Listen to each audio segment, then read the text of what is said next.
Hey, everybody, and welcome to another episode of the ReLaunch Real Estate Podcast. Tonight, we are recording all from our homes. If you're looking at the video version, you see this sweet pink playhouse behind me. That's where my daughter Elsie loves to hang out. And we are going to mastermind today with three brokers inside of Crest Point Real Estate and myself, two of which you guys have already heard in the podcast. We have Kelly Ellis and Maggie Layback.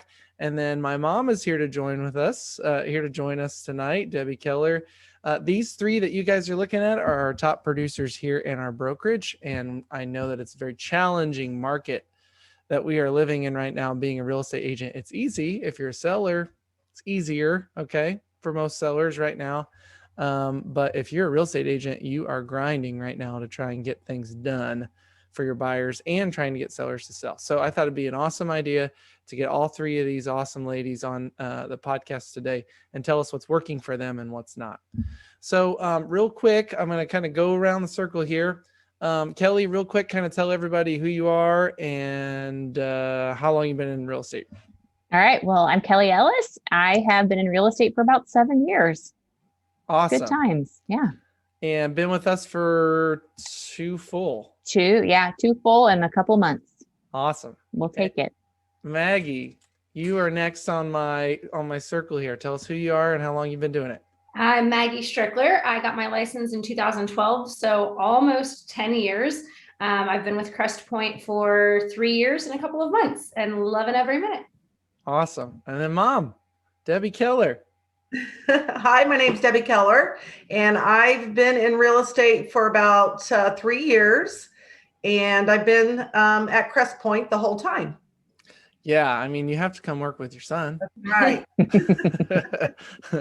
Yeah, so again, these are our top producers, and we're going to get right into the nuts and bolts of what we're going to help you guys with today. So the first question I have for all of you guys to consider, you three, to share with our listening group is, in this challenging market, what is working for you to get some purchase agreements signed, to get your clients happy, whether they are sellers or buyers? What's working for you to get some business? Okay. Who wants to share first? Okay, I will. I'm sure you guys are all shocked by that. So I have a lot of buyer clients right now, and we are struggling. I would say probably 70% of my buyers are right in that 180 to 220 range, which is a tough place to be even before this crazy market started. I recently started trying to find them some properties that have been listed more than 7 days. Even those properties I did find when I went in and started researching them, they just weren't accepting offers for 7 days or hadn't started showings. They were on the market, but no showings for the first 5 days. So I bumped that up to actually 14. One of my clients is literally open to anywhere in Indianapolis, and there were 6 homes that had been listed for more than 14 days that were in her price point that met her criteria. We are going to see 2 of them tomorrow, so we'll see how that goes. I'm hoping that helps her. We're writing offers right now that are above not only list price, but also above appraised value. With the buyers that I have, it's a little bit more difficult because they are in that price point and they are FHA buyers. So most of them, so to go $5,000 above appraised value is huge for them. And, it's maybe spending money that they need to buy furniture after they've purchased a home or something like that. So it's definitely been a real struggle. I am seeing that as is seems to be, if you're offering on a home and you're saying we still want an inspection, but we'll sign an as is addendum, or we won't ask for repairs above, $500. That seems to be something that's working right now with some of my buyers. Then I also have, I believe it's 6, and I don't have my list in front of me, sellers that need to buy, and they're a higher price point. And some of them are just picky, and that's okay because they're making a huge decision. Some of them were just literally looking at homes every single day and getting beat out. So it's been a real struggle. I have gotten a couple accepted, and the way that I'm doing that is just, it's different every time. It's kind of, I call the agent. What do you want? What do your sellers need? What do they want? What is most important to them? How do you want me to write this offer? And that's how I'm going to write it. Isn't that crazy? It Like, is. you know, you don't feel like you're doing that fiduciary responsibility for the client, but like the client wants the house. Yeah. So it's like you are doing your fiduciary responsibility to get it, but Yeah. you feel like you're not. And that's nuts to hear. I wrote that down, that you had looking for your client who's FHA, 14 days on market or more in the entire Indianapolis area. And there are 6 homes that meet that criteria, that price point, 14 days on market. That's and really 3-bedroom and 2 full bathroom, because that's important to her, and she should get that. So yeah, with that, it was 14 days. And I'm not doing, she's not doing suburbs. So she's not doing like Plainfield, Avon, anything like that. That's just the circle. Man. But, Wow. Man, that's hard for her. Yeah, it is. What's working for you guys, Debbie, Kelly? I was just going to say that I do have several people that are really wanting to list their homes. And just like the rest of us, the issue is they know that the market's really hard and there's not a lot of inventory out there. So what I'm doing is really trying to call neighborhoods where they want a home. I mean, it feels really pretty good to cold call a neighborhood and say, I have a buyer. And by the way, let me tell you a little bit about this buyer. It isn't a false call. I mean, I think a lot of people think of those and they think, oh gosh, I don't want to do that because people are going to think I'm just making this up. Well, tell them a few things about, your buyers and tell them their situation. So I have found a couple of off-market properties for different buyers. They didn't like them, but I was able to kind of share them within our team and kind of maybe those are opportunities for other people. I think Facebook is another avenue, even on your personal and business page, to say, I have a buyer, I'm looking for this. I've had people that are reaching out to me from some of those just quick. I mean, even just I've typed it out and put it on the town chatter in, different towns or my personal page as well. On the buyer side, I think, it's a lot harder for agents now because before, you were using these email campaigns and you were getting them to look at these homes. Well, now I'm doing a lot more digging to get. Yeah. I agree with I that. never thought about that. Saved searches are probably not yielding They're not. They're not. anything. And so, yeah. they're really not. So, I mean, that's what they're saying, nothing's out there, and they're right. So we just have to keep digging and finding the right home for them because many sellers don't want to put their house on the market until they have a home to go to. Yeah. So I think, and I think the other important thing is that we have to, maybe find creative ways. I mean, there are ways to talk to your people that are selling and talk to them about the options they might have if they want to be in this great market and sell their home. Maybe they can find an apartment for a year. Maybe they even have a second home in Florida. So they're in a great market, to sell their home, but maybe they have another place they can stay for a while and hang out for it to change a little bit. Yeah, that's funny that you mentioned the apartment thing because I had like a catch-22 conversation with one of my sellers last week where they said, well, I don't want to get an apartment. I've owned the home forever. I never want to step back. And I said, well, I understand that, but if you go pay for a house, especially in the price point that they were looking in, they were likely to spend about 10% or so above list price, which for them would have been about $35,000. Wow. But list price. And I was like, if you went and got an apartment for 1 year, you're probably going to spend about 14, 15,000 in rent, right? I mean, the market might stabilize by a year, Right. or you might have more to choose from, or heck, if something came up while you were renting, you'd probably still make that leap. Okay. Cause it's going to be a whole lot less than 35,000 potentially. So it's just, it's totally different. And sometimes it's weird, but we may have to advise them that renting is not necessarily a bad thing right now. Also, I love the I have a buyer thing on Facebook. Yeah, like getting out in social media and saying I have someone. What you're doing is twofold beneficial for you and your business and your clients, right? Like you're going out to find it, and then obviously you're getting listing leads because of it, and we all know that we need those. So that's great, and I know I can see how that would be working.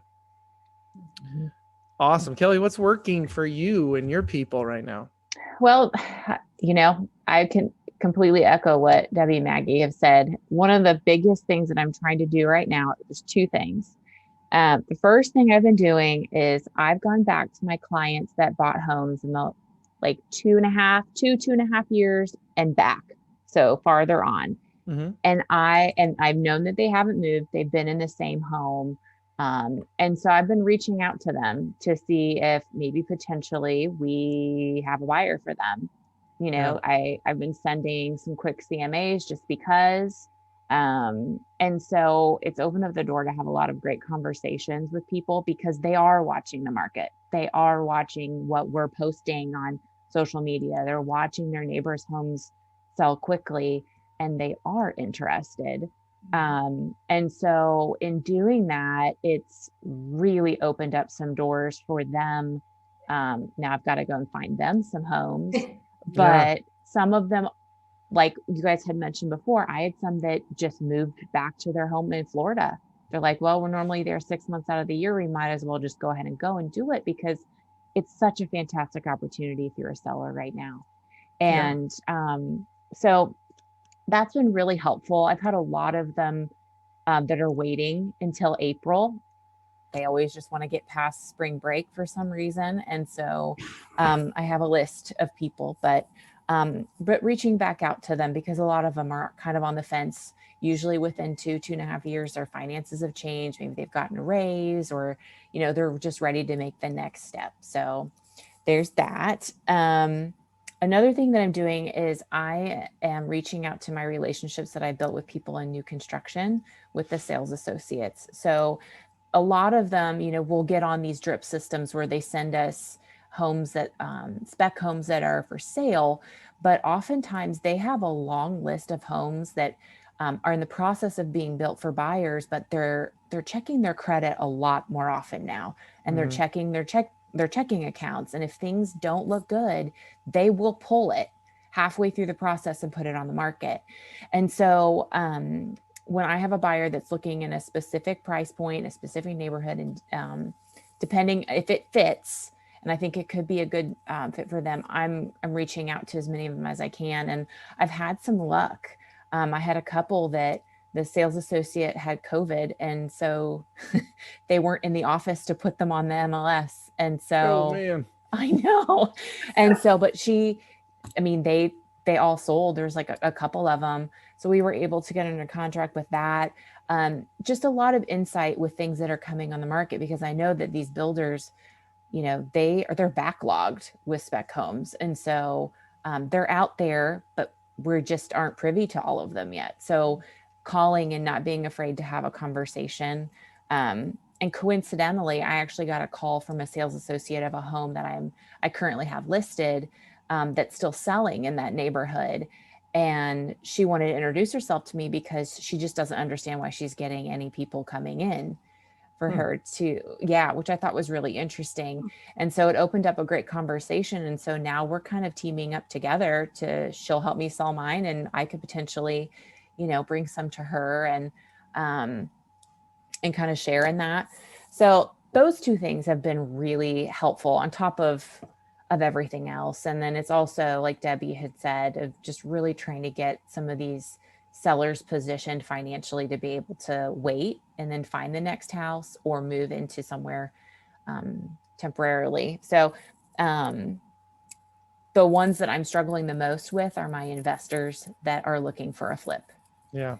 And a lot of them are from out of state. They just don't get it. They want to be able to get in and do, renovations and sell it for a profit. And we're not seeing them right now. Yeah. A lot of these homes have been redone in the last year. People did a lot of fixes during COVID because they had it. And so the return on investment for many of these investors is very low. on most of them. And so they're really struggling and they're wanting to put in lower offers, and these sellers are not having it. Yeah. So Margins aren't there. they are not. And that's that's the difficult piece of working with investors that have like a large portfolio, is that they have numbers that they have to hit, and they're going to keep their emotions out of it, right? And they don't really ever go with their gut, they go with their numbers, and they want us to write offers on properties that we know that's not going to win, but we have to keep that relationship going forward. You know, so I think the key is just continued education, putting the real numbers out in front of them, and then maybe they decide to hit the pause button, seeing what you've taught them instead of continuing to try and fail. Because if they keep trying and failing, they're going to lose faith in the whole process. They might even go invest in another state or area. And so if we can educate them and tell them how maybe hitting the pause button, if they're not willing to be incredibly aggressive, they'll still stick around and invest when it's time. Another thing that I just thought of too is I've been in pretty constant contact with my lenders and who my buyers are pre-approved through, and talking to them about, you know, creative ways that we can still get them financed, but our offers look more attractive when we're going to the table, because everybody knows FHA is the last one you're going to choose. And so, you know, I'm working with a lot of FHA buyers right now. And, you know, I've been trying to educate my buyers on the Indiana housing program seems great. The next home program seems great, but, you know, you have to stay in that on the next home. You have to stay in that home for 9 years. And if you don't, you have to pay that money back. And the Indiana housing, you have to live there for 3 years. And if you don't, you have to pay that money back. And I think that, you know, that's something that I want them to fully understand, but it's also been a program that has allowed my most recent closing, which was this morning, I think. No, it was yesterday. It allowed them to purchase a home with asking for no closing costs, and it covered their 3.5% down. So they were able to go to closing with $700, get the home they wanted, and still have some money left over to paint and get furniture and a washer and dryer and the things that they were going to need for their first home. So I think that lenders can be a big help too right now. Yeah. Maybe not put everybody in those traditional loan types, right? Because it may not be able to get the job done. Let me read you guys an article, okay? It just got posted today in Inman. I'm an Inman subscriber, and I love Inman, and I love reading their articles. And I want to get your guys' opinion on this, okay? So the NAR chief economist, his last name is Yoon, he said that the January market trends revealed worrying signs for first-time home buyers who were being locked out of the housing market due to rising home prices and bidding wars that led to record levels of homes being sold above asking price. Yoon expounded on his fears in the article. He said that current home price trends will choke off first-time buyers, which are primarily millennials, minorities, or lower income Americans. One wonders, what is the end game? How does this play out given the heated market conditions of too many buyers, multiple offers, he said, as prices simply outpace people's income by a large margin, people won't qualify to get a mortgage. And then he backed it up to say that the historically low interest rates are coming to a close. Fixed mortgage rates finally surpassing 3% since the first time in July. So he thinks that mortgage rates are going to continue to rise. Obviously, no one has a crystal ball. But basically, he's saying that this market is choking out first-time home buyers. What do you guys think? Are you guys losing out on all your first-time home buyers? I feel it for sure. I mean, I feel like my first-time home buyers are struggling so hard to get a home. And I also worry for them because they are having to pay more for the home than it's worth. So it's worrisome. And I am doing my best to educate them and let them know what they're doing and what they're getting into and what this market is. And, you know, if they want to move forward, I'll move forward with them as long as they're educated and know what that means. But I do feel they're being choked out. My cash buyers are struggling. And I think it's very interesting because for them, they see and they feel every dollar of that. Yeah. You know, every dollar that they're paying above list price, every bit of it, where somebody who's financing it, sometimes you don't see a lot of that escalated price because it's in a mortgage. Is it $50 to $100 a month more in your mortgage? Okay, many people are fine with that, and then they'll just kind of redistribute the amount of cash they have with their down payment. But I've had a lot of really discouraged cash buyers because they're looking for the value of the home and what it's worth, and they don't want to pay too much more. And I've had my cash buyers offer above list and a very favorable offers and not be accepted because, they're getting outbid by a buyer that's putting 10% down and 20,000 above appraisal. And, it's really interesting. And some of these are from out of state that are coming back to Indiana to be with their kids. And Oh, so wow. it's really hard for me to, number one, find the home and then try to get the home reasonably, and they're using cash or they're or other very similar means to buy it, and that's been really challenging. Choking out first-time home buyers, potentially choking out cash buyers because they feel it. Oh yeah. Mom, you think it's choking out all your first-time home buyers? I feel the strain, and from an integrity standpoint, I agree with them. And I tell them that, there are times that they say, I think we may just want to wait a while. And I would never tell them the other way, because I even have a buyer that is a conventional mortgage, doesn't need any money for closing costs. He doesn't have to sell anything. We can't get him a home. And so because he's a smart young man that knows I'm not going to overpay 20 grand on a house. Yeah. And so I do think that it is becoming harder. And I think that, I think the market itself, I think it's going to adjust at some point, obviously, but I think that there are probably going to have to be a lot more building. There's a lot more companies that can build homes that people can afford, for one thing. People, always want, custom homes everywhere they live. But, there's no such thing as $150 or $200,000 builder anymore. Yeah. Even So to yeah, you look at a home that we used to look at and think was 200, it's now 300, So I think that we need more reasonable, new builds.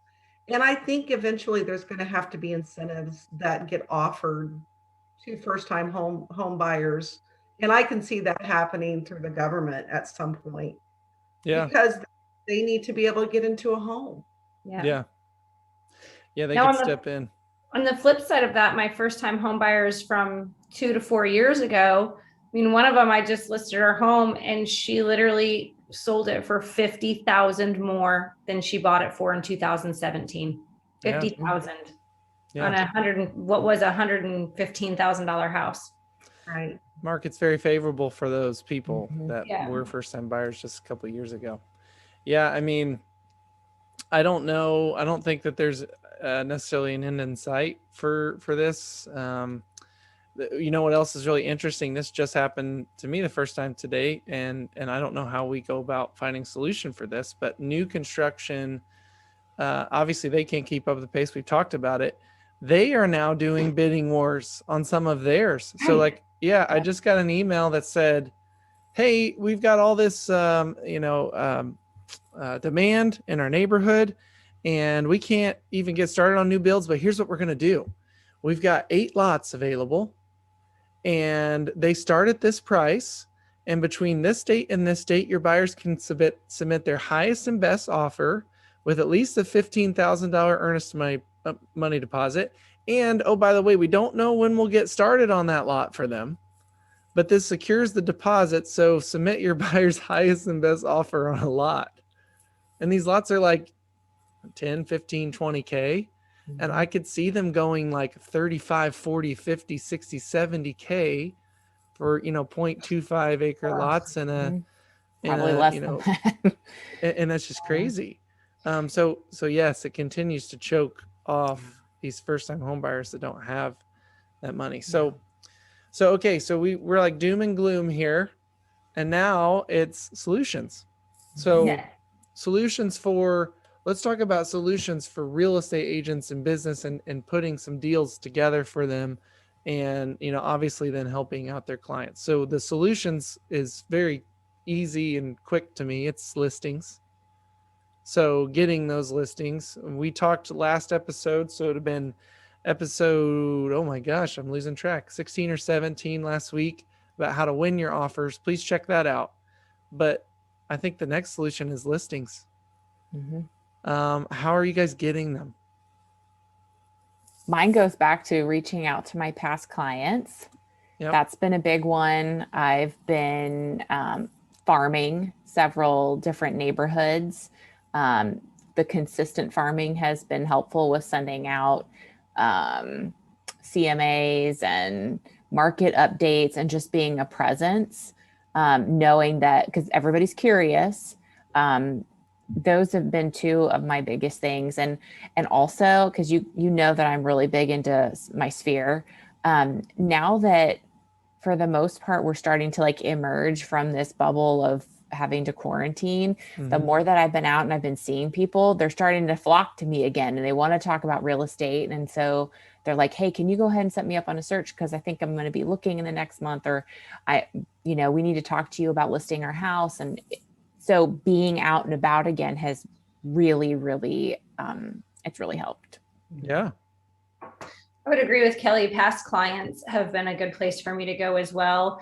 And then also cold calling. I mean, and I haven't been able to do that for about 2 weeks now. So I'm feeling the pressure of that a little bit, like, I've got to get on the phones. But it's my go-to in pretty much every market, but it's specifically right now, I think that's one of the only ways I can think to get buyer or sellers that we can get some of these buyers into homes. Yep, I agree. I think prospecting, just sold, calls to neighborhoods help. I think another thing is just to keep your ears open, because you have clients in the past that live in neighborhoods like condominiums. A lot of people are saying, I'm just going to move to Florida.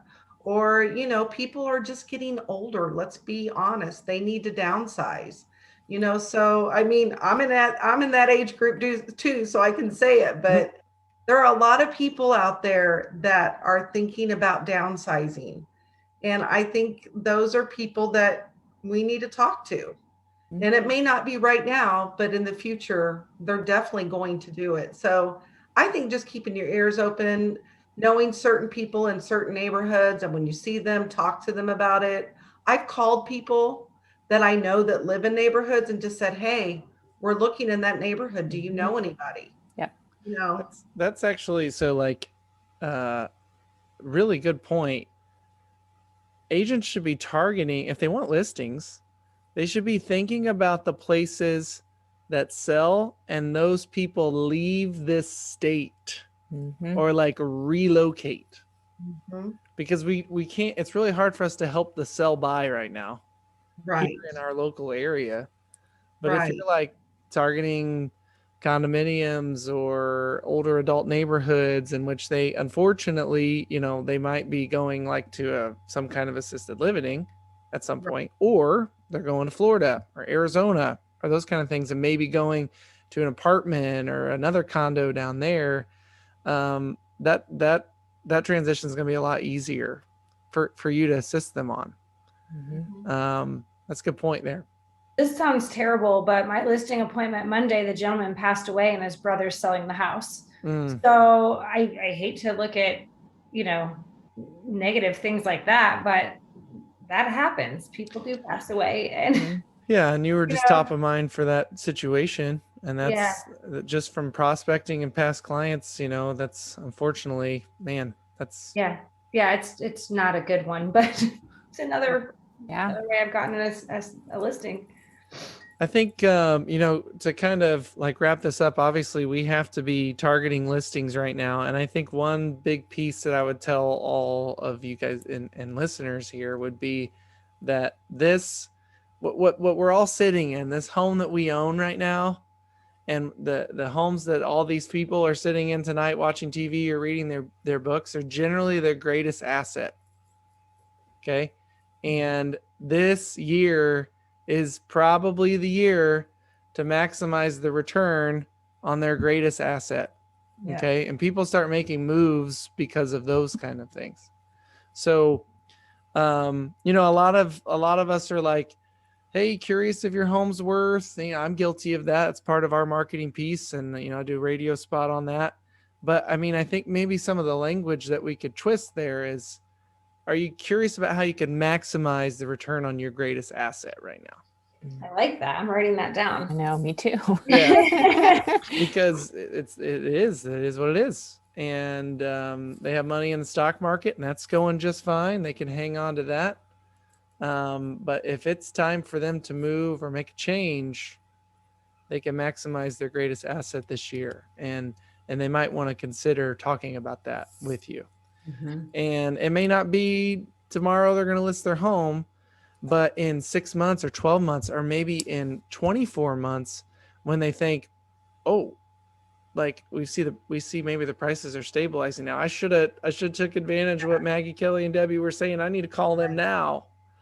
Okay. That's the conversation we should be having with them. So, let's see. I think the last thing that I would ask you guys real quick are, what are your clients saying about this market? What are they saying to you guys?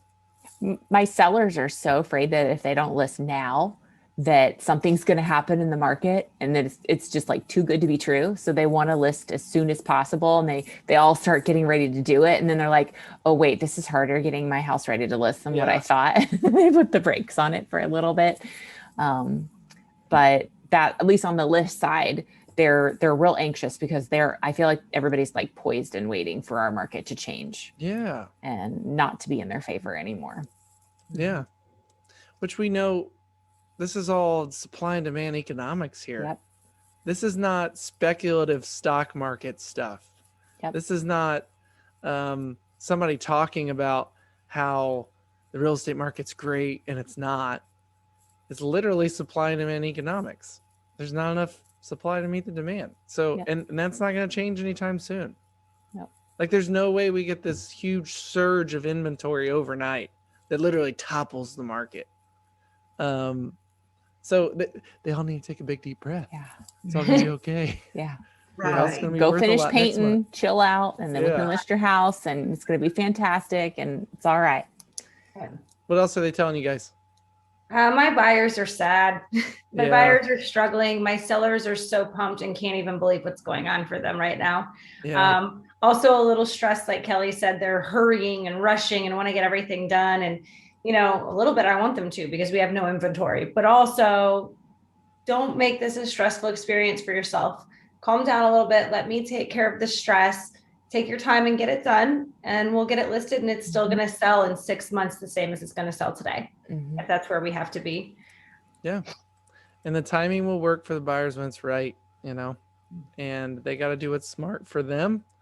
And so long as we're, you know, teaching them that, helping them see that, educating them that maybe now is not the best time for them, that's how you create an amazingly loyal client base there. Mom, what are your clients telling you right now? I think this, they can't believe how many people come to their home when they put it on the market. Yeah. I mean, you try to prepare them for that, but they're like, I had no idea. Or, I think they also are shocked when they get over the list price, offers. Because I do think that we know we're in this business every day, but generally people outside of real estate, they hear it, but they don't always, until it really comes true, they're super excited about it. My buyers are we're talking almost every day. Did you see anything today? How about this house? Have you thought about this area? It's 5 miles away from where you want to be, but I think that they're shocked that the inventory is so low, and they don't really they don't know if now's the best time. Mm-hmm. And I'm okay with talking them through that and saying, if it's not right for you, we're going to catch it next time, you know. I'm here to give you value, and I don't want you to buy if you're not ready, you know. So I think that we just have to listen to what they're telling us. Yep. And I think too, with a lot of these buyers, with all of them, basically you have to be all in, Right. all in. And there's just not a lot of enough homes for many of these buyers to feel all in about. And it's okay that they're not all in. Yeah. Mm-hmm. And one of the harder conversations that you have to have is in this market, in these lower priced homes, you have to be sort of, direct with them. And that's difficult, but it's important. And I always say, look, I know that this sounds very salesy, but this house is going to sell today. Yeah. And and they're like, oh, okay, but they're, no, we appreciate it. We noticed that. But, it's important that you tell them the truth. If you don't want to go over the appraised value, even if you can, but you still only want to offer this list price, it's probably just not going to work right now. Mhm. I will take you and I will do what you want to do, but it may not work. And those people have lost multiple offers, and now they're starting to say, maybe this just isn't going to work right now. Yep. Which is okay. Yes. I think another thing to keep in mind while we're all, this has definitely been a kind of a doom and gloom conversation of all the things that are going on, but not just Crest Point real estates, but all of real estate agents. All of us are in this together right now. So when your phone's ringing off the hook and all these agents are calling, you've got to think, well, I was just calling a listing agent yesterday, and I probably wasn't the only person calling her or him or whoever it is. And we're all in this together. When you're waiting outside in line to get into that house, they had to wait too. And they've maybe only had 5 minutes in there. And I think it's important for all of us to remain patient with each other and try not to put the blame on each other, because we're all trying to do the same thing. And the end game is we're all on the same team. Right. And that is to take care of our clients, get buyers into homes, and get sellers out of homes. So that's something that I've been really trying to keep at the front of my mind so that I don't lose my mind. Right. That last 25 seconds is the bumper reel to start this episode. Yeah. That was good. We're all in this together. I love that. Together. Yeah, let's all solve this together for our clients and find solutions for our people to be happy. Last thing I would say, I think I said it last week, but sell side guys, like, maximize your asset. Let's talk about how to maximize your greatest asset. Buy side, hey buyers, I'm going to suggest you guys do some really crazy things when you write your first offer. And they're going to look like this, and you're going to think I'm crazy. So I just want you to prepare yourself. So you guys need to prepare in your people that you're going to suggest them to do some crazy things. And it might take them losing one to see that you're telling the truth. But a good buyer's consultation before you guys get started is crucial. Oh, yeah. It's crucial. Setting expectations. Absolutely. As always, guys, Kelly, Maggie, Mom, thank you so much for jumping on today. This was really, really cool. I know it was just great to mastermind and talk about how the market is. As always, please subscribe to our podcast at relaunchpodcast.com. We'll always try to bring you valuable insight and tips and tricks on how to, get a deal in this crazy competitive market right now, or maybe even two. So you guys take care, subscribe today, and have a great day. Bye.